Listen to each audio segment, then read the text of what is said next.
બિહારના પટનામાં public service commission એટલે કે બીપીએસસીની 70મી પ્રિલિમિનરી પરીક્ષા પીટી રદ કરવા અને ફરીથી પરીક્ષા યોજવાની માંગ સાથે વિરોધ પ્રદર્શન ફરી શરૂ થયા છે। આ પ્રદર્શનનું નેતૃત્વ જાણીતા કોચિંગ ડિરેક્ટર ખાન સર કરી રહ્યા છે।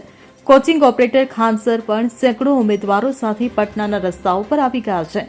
ખાન સર પાસે પરીક્ષામાં થયેલી ગેરરીતિઓ સંબંધિત કેટલાક પુરાવા હોવાના પણ અહેવાલ છે। પરીક્ષામાં ગેરરીતિના પુરાવા સાથે ગરદાનીબાગ વિરોધ સ્થળ પર તેઓ મેદાને ઉતર્યા છે।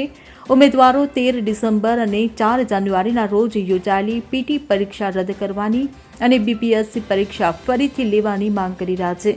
ઉલ્લેખનીય છે કે આ આંદોલન 62 દિવસથી ચાલી રહ્યું છે। પપ્પુ યાદવ, પ્રશાંત કિશોર, રાહુલ ગાંધી અને ચિરાગ પાસવાન જેવા નેતાઓએ પણ તેને સમર્થન આપ્યું છે। આ કેસ પટના હાઈકોર્ટમાં પણ છે, જ્યાં આગામી સુનાવણી 28 ફેબ્રુઆરીએ થશે। ગુરુ રહેમાન પણ વિરોધ સ્થળ પર પહોંચ્યા।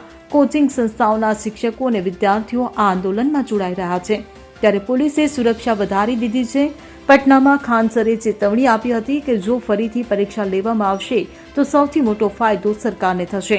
ચૂંટણીમાં સરકારને ગુસ્સાનો સામનો કરવો પડશે નહીં। આ બધા જાણે છે કે ગોટાળા થયા છે। હું પોલીસ પ્રશાસનને પણ સહયોગ માટે અપીલ કરું છું તેવું ખાન સરે ચેતવણી આપી છે। Bureau report CN24 news.